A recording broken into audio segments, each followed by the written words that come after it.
There you go, man. Got mine here. If we get too cold, don't worry. I'm about to. I'd like to call to order the Strategic Planning Committee meeting for February 28th.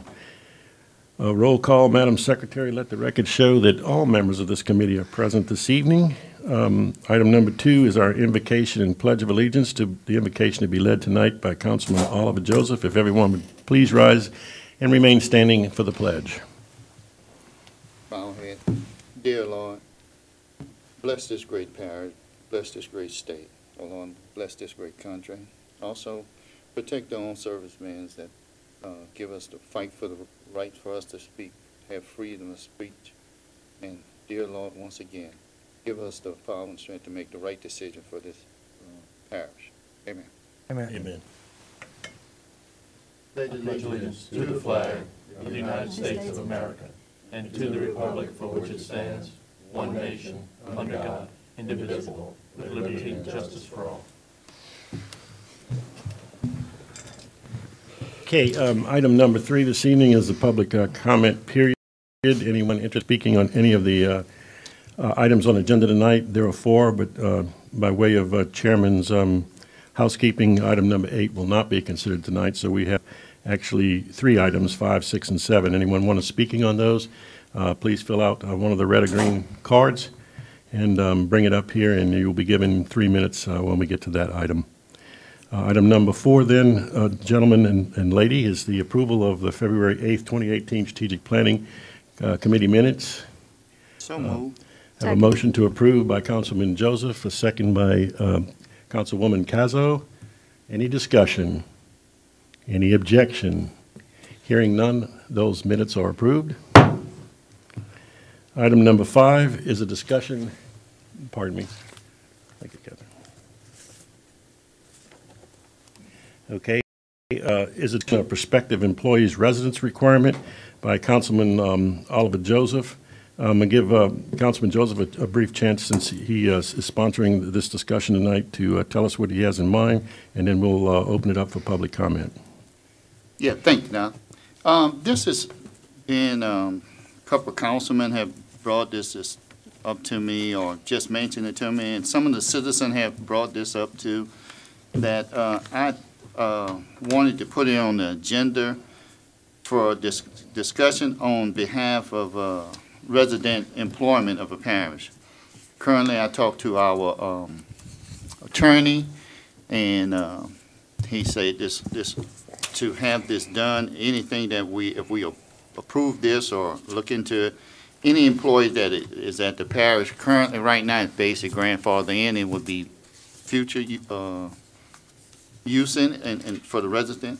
But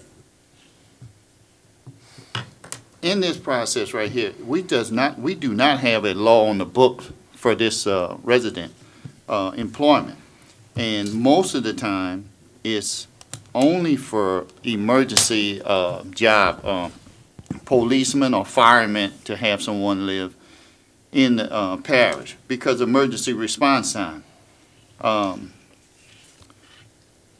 I feel, I'm bringing it up, like I say, my opinion is, I feel that if we approve something like this here, we are basically going back to the good old boy network, because we only hiring people within our parish, and I won't say we would get the best of the best for the job position.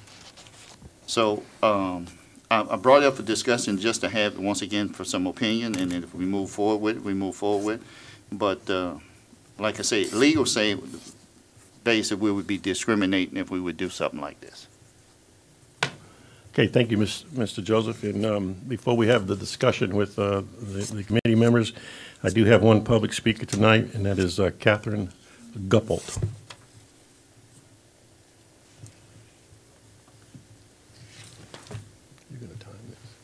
It took a lot of courage to put that on the agenda, even though the attorney told you it would be discriminating. That's interesting. Probably need to know. Well, yeah, I guess. Are you considering this as an ordinance or just a personnel policy? That's It would have to be an ordinance. okay. This would limit the pool of potential applicants for any position that you would be posting. And will our residents have the training and experience that's required? That was the first thing that came to my mind. Presently, I believe only the sheriff requires residency for his employees. Will current employees who do not live in Ascension lose their jobs? You said no. Do you know how many current employees live outside the parish? Have you checked with them? That would be something to do if you were going to go further with this. Ask the personnel, HR office, just what the percentage is of people in the workforce that are outside the parish residency. Will there be exceptions for department heads and appointments? Is this only for general employees, or is it? One of the details that is, if it's in the ordinance, it would have to be laid out. Okay, thank you for responding. The bigger question in my mind is, why is it being proposed? I just, What, yeah, and I'm gonna, don't respond. Well, why I don't just we- hope that you'll discuss Ms. this. Copeland, maybe after your remarks, we're going to get Mr. OJ to respond to them. Yeah, well, that's what I'm taking- hoping that Councilman Joseph I'm will taking notes. address these questions when you're discussing it among yourselves, just why we're talking about it. And thank you so much. I'm going to insist that he does that, and with that, it's a good segue. No further public speakers, so we're going to close the public speaking period for this item. And Mr. Joseph, you may want to begin by responding. Yes, why is brought up, because once again, normally when your constituent asks some question, we have opportunity in strategic planning to bring it up and discuss it. And I had numerous constituents and citizens ask me that question. I couldn't give them an answer, you know? So the only thing I know, it wasn't on the book. We don't have a law for it. So this was why, do we want to go this direction or we don't? The numbers are percentage of it. I did not look at those numbers. Once again, it was up for discussion, and if we wanted to go for more further detail and look at it, I would ask the administration to provide all those numbers.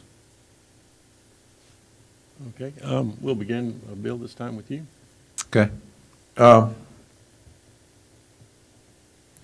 Well, I'd say this, it sounds good on the face of it, and if you were doing something for political reasons, probably a good thing to do. I'm not necessarily in agreement that it's a good thing to do to bring in fresh new faces and employees into the parish.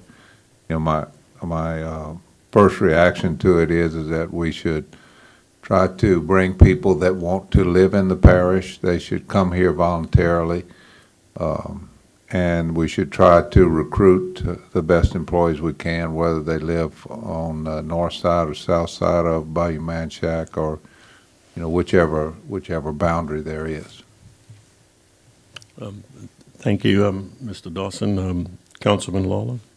Yes, it's an interesting proposal. I don't think I'm particularly for it. I think we should get the best and the brightest, no matter where they come from.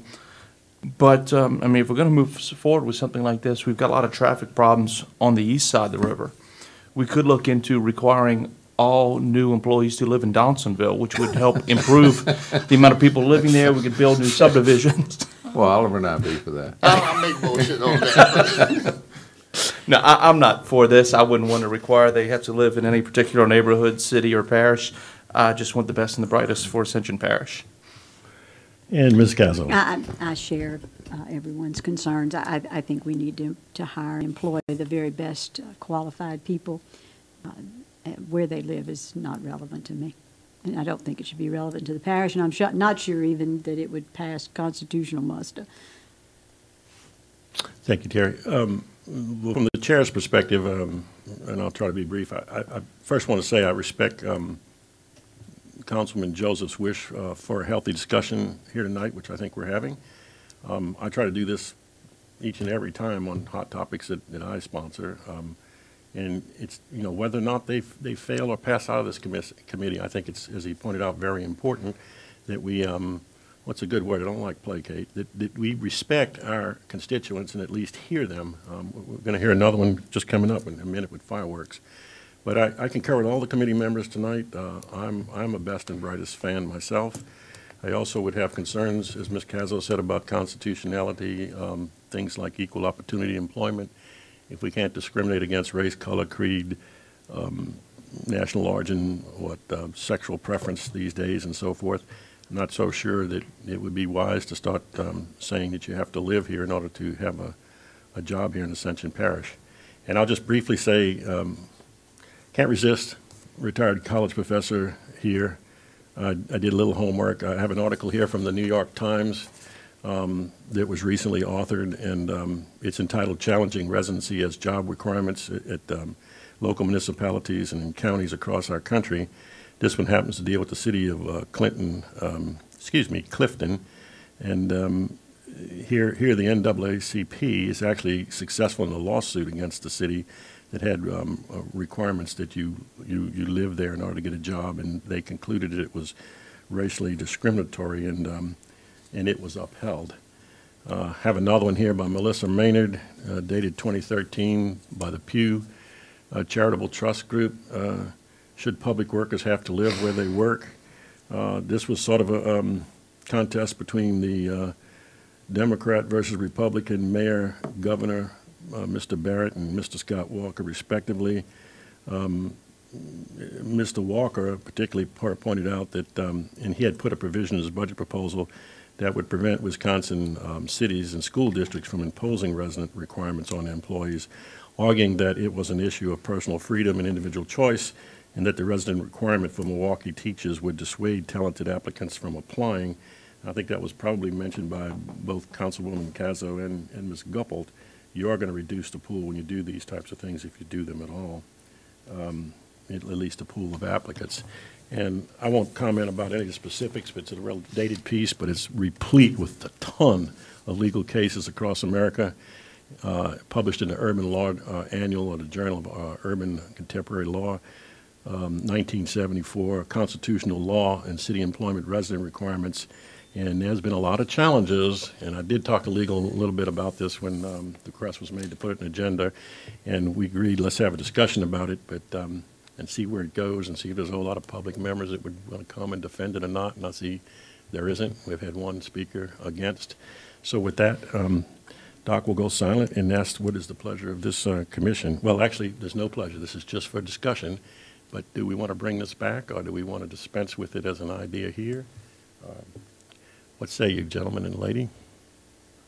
I'll make the motion that we dispense with it and not, I don't see any reason to bring it back. We had 4 out of 5 that were.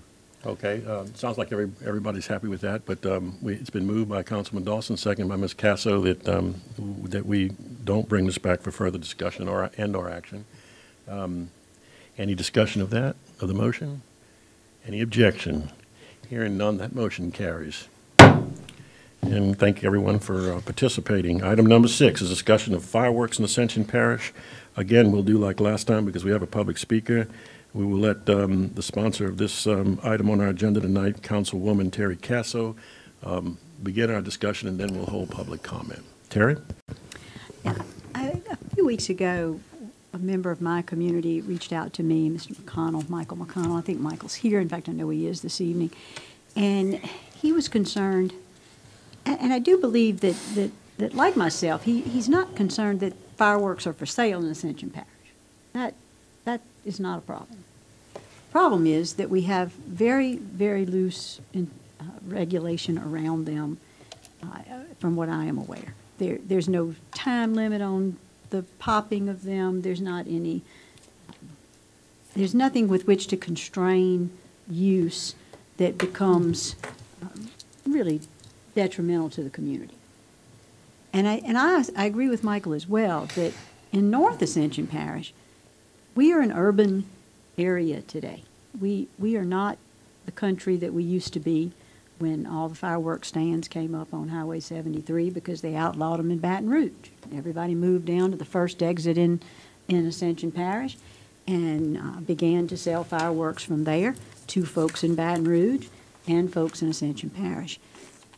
So we just want to have some deliberation, get some opinions, both from the public and from my fellow members of this committee, about whether it might be time to have some conversation, both with law enforcement and the council, about what could be done to better regulate the use of these, not necessarily the sale of them, but the use of them, maybe even the power of them. These things are becoming more and more powerful. There's more and more risk to the safety of those not only who are using them, but those people around them who are using them. And then because we're more urban in North Ascension, there is a significant risk of fire. And as these things become more powerful, as the debris from them lands on the roofs of houses near to them, we're seeing greater and greater opportunity for fire. So I would just like to, I wanted to throw this out there, look for some comment, and I think that all of you represent enough varied types of land use in the parish that we might get a good idea of what we might could do going forward. And we thank you, Terry, for that. And we do have a public speaker tonight on item 6, and that is Mr. Glenn Landry. Mr. Landry? Honorable Chairman and council members, I'd like to address all of you tonight in respect to this fireworks issue. I have been trying to get and understand not to do away with the sale. We don't need to do, I don't want a reactionary decision here. I want it thought out and well planned. I know government, the regulating bodies, and the people can coalesce, even though we have opposing factions on this.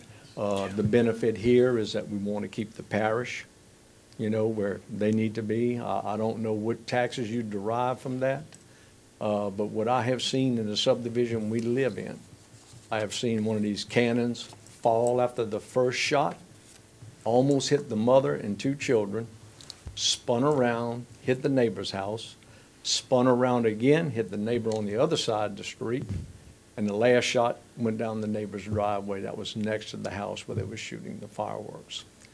What we're seeing is people of highly intoxicated levels dealing with these fireworks. Because I can assure you, if I step out of my door, if you look at the mechanism of a firework, it's powder and it's an ignition. If I shoot my shotgun, I'll have everybody there in no time at all and stuff. And if I'm drinking alcohol, that even complicates the situation.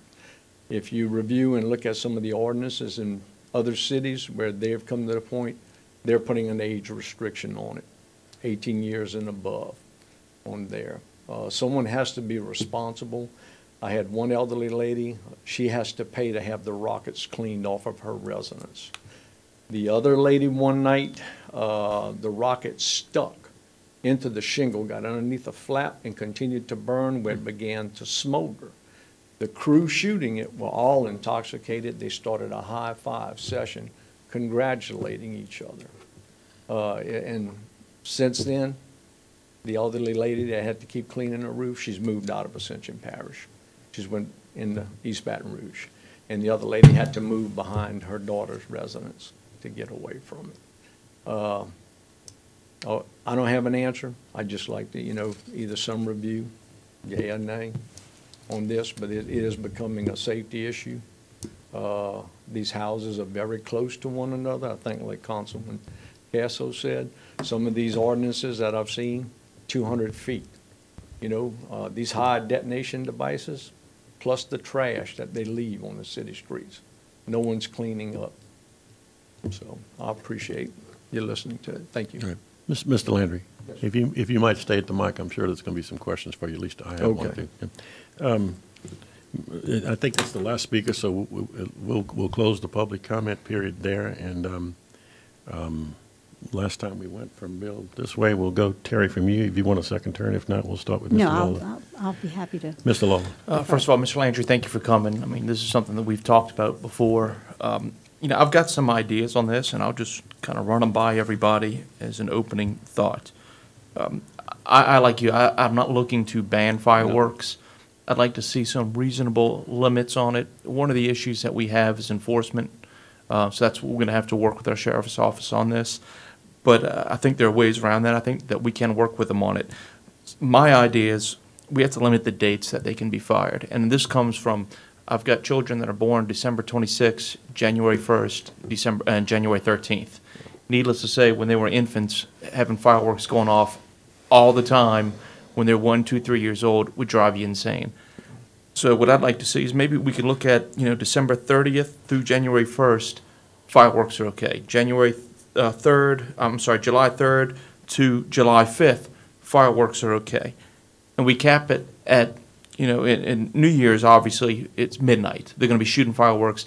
Cap it at 1 a.m. for New Year's. The other days, I mean, I don't see that there's truly a need to be shooting fireworks past, say, 11 o'clock. And that's negotiable. These are just ideas. But certainly on New Year's, I would say December 31st, 1 a.m. After that, there's no need for it. And I think that we can work with that. One of the other things, and Councilwoman Cazzo had touched on this, the enforcement side of it, you can't go to somebody's house and say you're shooting a firework that's too big because it's already gone. Mm-hmm. But what we could look into is limiting the size of the firework that can be sold at a fireworks stand. Because we're getting to a point where I don't know if there's anything to stop a fireworks stand from selling commercial-grade fireworks to some yahoo like me that doesn't know how to handle something like that. So from a safety issue, purely a safety issue, I think having a limit on the size of firework that can be sold is something that's pretty reasonable. I think it's easy to police, and it's something that I think most stands would be willing to abide by, because they're making good money selling things that aren't that big. We buy smoke bombs and things like that. And, kind of let's look at with the fireworks. And I think that the way you would limit something of that sort is you look at the amount of gunpowder or accelerant. I don't know if they all use gunpowder that's in them right now. We'd have to do some research into this. But if we could limit the amount that's in each device, maybe that's a step in the right direction. Well, it's the size. Once you obtain a certain diameter, I'm a hazardous materials specialist, and I've dealt with explosives. You have to dig a hole and pack dirt around it to keep, when the detonation goes off, to keep it from falling. You notice when they do it in Baton Rouge, they put a barge in the middle of the Mississippi River. So if something happens, no one is impacted on a failed event. What you don't want to have is a detonation take place, and like the one that happened in our subdivision, if it would have hit the bag with the fireball, they would all started going off at one time. And they weren't pre-positioned, they were just laying in a bag. I don't know, I agree with you on the times of this and the dates. And a lot of, it gets, I researched it on the internet. It gets pretty ridiculous, I have to admit to y'all. They even got it as once you go to a certain size diameter, you have to go to the police station, get a permit, and it's a online deal. You have to fill it out at the fire department, and have them give you a permit. And there's rules with these things when you do that. One is no alcohol. Intoxicated, it'd be like having an intoxicated person with something else. But yeah, I agree. Well, this is something you guys want to discuss later on at another meeting, but if you need more time for research. Okay, thank you very much. I'll pass the mic. Yeah, we may very well need that, sir, but let's finish at least our discussion for this evening. Yeah, and please, it's not to do away with them Right. all. I don't want it to come across as that type of reaction, because I see that too often today. Right. And We're not going to take this lightly, but Yeah. I assure you. Okay, thank you, Mr. Chairman and council members. Stay there. OJ? Yeah, Aaron brought up, once again, I don't know if we have anything on the books in the parish. There's nothing. Nothing. Yeah. Okay, but I know they have a sale dates of fireworks statewide. They have dates that you can only sell them. And I think most of us follow that guy, because once that sale date is gone, it's in. For its fireworks. But, Can I just interject something there? Someone just texted me moments ago, and it's pertinent to what Mr. Joseph was talking about. Apparently, there a state law exists that limits the types of fireworks. Louisiana Revised Statute 51-650. So certainly, this committee would have to. I'm not prepared tonight unless someone else has seen that statute. It may very well also then not just talk about, as Mr. Lawler was talking about, the size of the firework, which I might add, an important observation there was that you can call APSO And after it's shot, if they didn't see the person shoot it, they can do little or nothing. Yeah, I had to set up a videotaping camera for Right. evidence collecting. Right. Because it Same thing burned. with Speeder. You know, Speeder comes to your subdivision and you call them, they come out and they'll tell you, you know, Doc, I can't do anything unless I see the person speeding, and understandably Yeah. so. But I think that we need to take a look at that, and OJ, continue, please. Yeah, well, that was my next, on the, you know, to have fireworks, I figured the state might have had something on what's coming. And my biggest thing is, for us, this is new, I'm telling you right now, that's an issue, but I know they have some laws somewhere on the book that we can make some rules out of in Ascension Parish, and I would be glad, to, you know, be interested in looking at it and do evaluation and then have another discussion on this here, what we might can do. So, that's all I have. Mr. Dawson. Yeah, thank you. Well, you know, I agree 100% with you. You know, I've had an issue with this for several years in my subdivision. I was president of the homeowner association for many years, and you know, there were no laws to control that. We had a golf course. We had grass in the rough part that was unkept, and so you get this time of year, and if you have a dry time, then you know it ignites very easily. I worried exactly about what you were talking about, having something either damage or burn a house down when it hits somebody's roof. You know, I think it's a matter. I don't have the answers, by the way. You know, I've got some black marks. I love to shoot them as a kid. You know, got black marks on my hands still, but you know, I think the time has passed, and as most of us have said here, that you know, you've seen these increase in the power of these things since you know I was a kid many decades ago. But you know, I definitely would like to see this as something that we receive more input on, and we make a recommendation to the council. I would like to perhaps talk to the fire departments and see if maybe the Chief Stewart and maybe Mr. LeBlanc, some of those would have some kind of comments on, you know, what they've experienced or what they recommend, and then we need to do I guess, a better investigation of what the state law is and maybe what some of our neighboring parishes' laws are. But I appreciate you coming. I appreciate people bringing this to our attention. Yes, sir. Yep. Thank you, Mr. Dawson. And again, from the chair's perspective, and we'll get to whatever's going to be the conclusion of this matter this evening.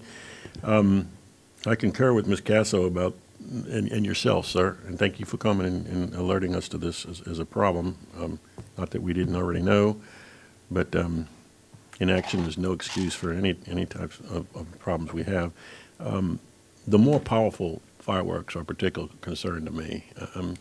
Again, I'm not, like Aaron said, trying to ban anything myself, but these more powerful things can hurt, especially when you add the alcohol mix to it, you mentioned, as well as the risk of fire to neighboring properties and stuff. I do like the idea Mr. Lawler introduced about if we were to pursue this issue and come up with our own law, assuming this is not in the state law. I quoted Louisiana Revised Statute 51650 of capping things. The older I get, I celebrate, as anyone else does, the 4th of July, the independence of our country, as well as every new year. But the latter just because I'm sucking breath one more year. But, you know, after a while, you got to quit celebrating. So the caps, I would have no problem with the 1 a.m. on the January 1st, or if we go, for example, to the 5th after the 4th of July by 11 o'clock that night. So size is important. I think the risk of fire is important. Someone, I forget who authored it, talked about maybe 200-foot type ordinance, whatever. But clearly for me, from the chair's perspective, this is more of an issue in my district and likely Aaron's district, District 7, and also Terry District 8, because we're very, very dense, and we have subdivisions, and we have houses right on top of each other, and that's more of a problem for those shooting fireworks there than in the lesser dense areas, say maybe Geismar or Santa Mon, more rural parts of the parish. So I don't know, it might even be something, I haven't heard it said yet, but it's the old district word. Maybe we could even do something if we decide to do something district-wise. But again, we'd have to bring Mr. Parrington in on this. I have, by the way, consulted him a little bit on it before tonight, even for this discussion. He's not a big fan of districts unless I'm misrepresenting what he told me. But that also might be a possibility. So, with all that said, let's see, did I leave anything out? Oh, and I need to say something for one of my constituents. She's not here tonight, but I do get an annual complaint from Miss Sharon Sanders, who I love to death, and lives just a few streets over from me in District 4 in Perkins Oak. Both of us living off of Perkins Road. And she has great concerns about some of the shenanigans she sees at both New Year's and the 4th of July holiday. And I know I'm not sure why she's not here this evening. Maybe I've misstepped there and didn't contact her personally, and I probably should have, because she probably would have been here speaking tonight. But with that, you know what they say, there's always wisdom in the group, Mr. Landry, so we're going to have either, if the committee wants it, a second round, or are we going to ask for, I think Mr. Lawler has something more to say. Yeah, just briefly, I looked up the law on this real quick, Louisiana state law, and there are some prohibitions there. You have to be 15 years to buy or sell fireworks, 17 to sell. You cannot sell to anybody that's intoxicated. I don't see anything regulating firing of fireworks by anybody of a certain age or whether they're intoxicated or not. They do have some size limitations. That doesn't mean that, we can't look at ours independently. It appears that there's a 75 grams per device of a single shot type of mechanism, and I don't understand all this completely. You probably understand it better. If you have multiple tubes, it's 200 grams. So they do have some regulations on that, but that doesn't mean that we shouldn't look into this and make sure that we have something that's appropriate for our parish and area. I think the safety issue comes into play when they don't read the instructions about securing the tube. That's why they put the square base, because when you pack the mud down around it or the dirt, that offers the support to stop any of these things. We used to teach explosive training to some of the law enforcement agencies, and we used just the blasting cap, which is a little bitty size of a pencil, about that long. And we would purchase a chicken in the store, because it resembles your hand, because we always told them, don't go reaching into it, and we'd detonate that, and then we'd take the chicken apart. The M80s that they purchase, that's where the damage comes to the mailboxes in the subdivisions. It will blow the doors off of the mailbox. Those mailboxes are $325 to $375 a piece, and the homeowner has to go and repair it. It's like you said, Sheriff's Department doesn't see it, we can't do anything on there. So it is getting into an expense situation on that. Well, like many things, it's a behavioral issue also. Yep. If I ever catch my kids doing that, whew. One thing, I'm scared to death of them because of the people manufacturing these things. If you look overseas, it's 10-year-old kids putting these things together in these fireworks factories. I don't purchase them at all. It's because of that. Okay, well, what I'd like to see is I think we need to look into this more and maybe bring something to the full council, but I don't think we have anything prepared that is agreed upon yet. Maybe by the next meeting, I'll be happy to try and draft something up to bring it to us that we can all agree on. Yeah, and Are you perhaps Mr. offering that in a- McCall, because of his expertise, could be of help to you, Aaron? Do you mind if I share your contact information That's with him? Mr. Landry. No, I don't Mr. mind. Landry, I'm sorry. Yeah, I don't mind. I mean, we can take a look at it, because the multiple tubes, the multiple shots coming out of a tube, that's where the danger came into play that night. When the tube fell, it fell after the first shot. 4 more went off. That mother and child, I don't know how, it didn't blind the children and the mother when it went off. But it, it's those things are pretty, when you hear them, they wake you up. I know where you live. I can. Yeah, they wake you up. Okay, so, Mr. Lawler, are you making that in the form of a motion, that you would be willing to draft something to present back to this committee? Yes. Do I hear a I'll se- do I hear make a motion to Second. me to draft something. All right, it's been moved by Mr. Lawler, second by Ms. Casso, that Councilman Lawler draft something up for this committee to further look at our next regularly scheduled meeting. Do I hear any discussion? Any objection? None. Hearing none, that motion carries, and we will defer this to our next Strategic Planning Committee meeting. Our last item this evening, item number 7 before adjournment, is going to be a discussion of Article 4, Council Procedures, Section 2-95, Powers and Duties of the Chair. You see now in parentheses Code of Ordinances. I sponsored this last time. It was one of the RPEC points for areas where we might want to alter the homeroom charter.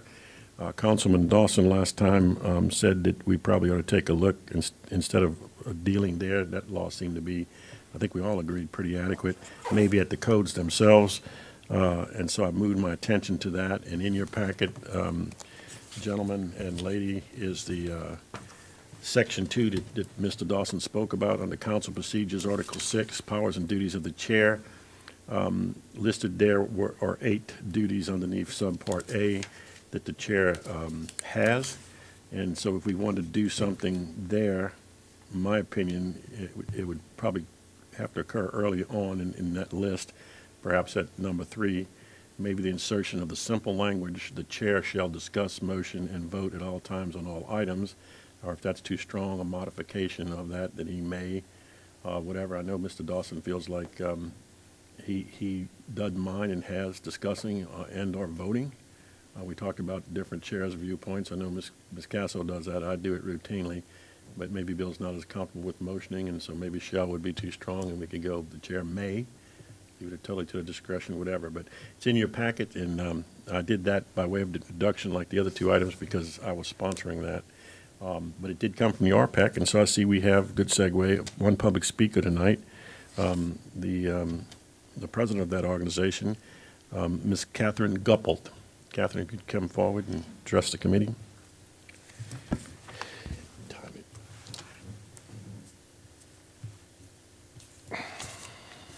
Thank you once again. The council's already made some changes to the charter through ordinance related to ratification of department heads and the position of council secretary. I think those are both good things that you did, and I want to thank you, Chairman Dawson, for moving forward on that. Good job. I would think that these items will help in a smooth transition and give more freedom to the secretary to really serve the council. This item is another needed change that can be addressed easily. For Section 408 states the chairman shall only be required to vote to break a tie. We are discussing replacing these words that would allow the council chairman to be able to discuss, motion, and vote at all times on all items. I have 3 points I want to bring up under this item. The first is that the council has adopted the Roberts Rules of Orders in their bylaws, and Roberts states, in a board meeting where there are not more than a dozen members present, some of the formality that is necessary in a large assembly would hinder business.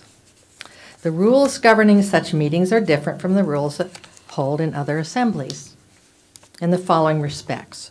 The chairman can speak in discussion without rising or leaving the chair, and subject to rule or custom within the particular board, which should be uniformly followed regardless of how many members are present. He usually can make motions and usually votes on all questions. That's my first point. You've adopted the Roberts Rules of Orders. Roberts Rules says this is what the chairman can do. And I think the second point would be consistency in the charter and the adopted bylaws would require this change. Number 3, the voice of the people through the council chairman should not be silenced. Currently, my councilman is the chairman. If he only votes to break a tie, there are many or most votes where I have no voice. I would strongly encourage you to send this with a favorable recommendation to the full council. Thank you. Thank you, Ms. Guppold, and that's the only speaker we have on that item as well. So at this point, I will close the public comment period for item number 7, and we'll go right to left again. Bill? Okay, thank you. So, I appreciate the Roberts Rules, but there's also, there's also something in Roberts Rules that says that you can't force someone to vote. They have to have the right to abstain. so that, if you have a conflict or you have, mainly a conflict, then you have to have that right to abstain. So I think I don't think it's, would be in compliance for us to say that anyone has to vote every time, so that we have to preserve that right for them to abstain. If not, then we couldn't defend somebody that had, ethically had to, had a conflict. Obviously, I don't have a problem discussing and voting, because since I've been the chair for a little over a year, I've voted on every issue. But I do have, I do not think that we should use the word shall in this. Also, when we looked at this, Councilman Satterley, I thought, and I still recommend this, and I don't have any specifics, but Article 6 has several other things, and I was hoping that we'd be able to look at this in the totality, that if we that we'd look at the whole Section 6 and see if there are other places that we need to improve. I can't remember them specifically at this time, but in reading this, I've found several areas where I felt like we could do a better job of with our procedures or clarify a few things. So that's the end of my comments. Thank you, though. I'm going to address that, but we'll hear from OJ first. Well, I'm like, listen to Bill, the shall part is something that I think we should look at it as a whole and what you call them. That's hard to say. Once he starts talking, he be accused.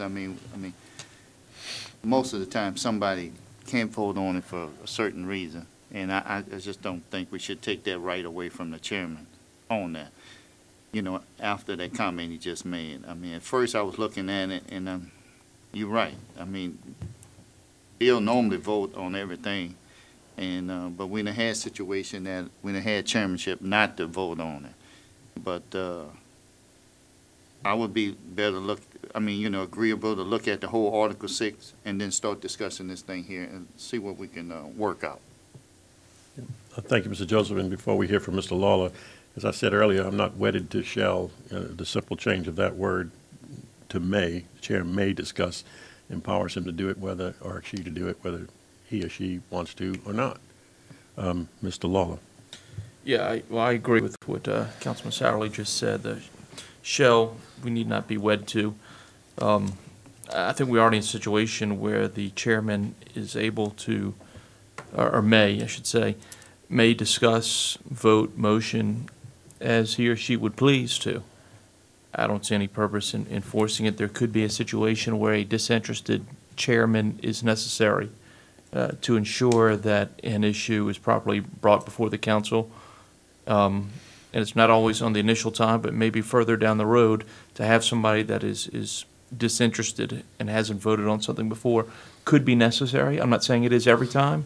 I applaud the fact that Councilman Dawson votes on things. I try and do the same, and I just don't see a need for this right now. But we can look at all of this in its totality later on, as has already been said.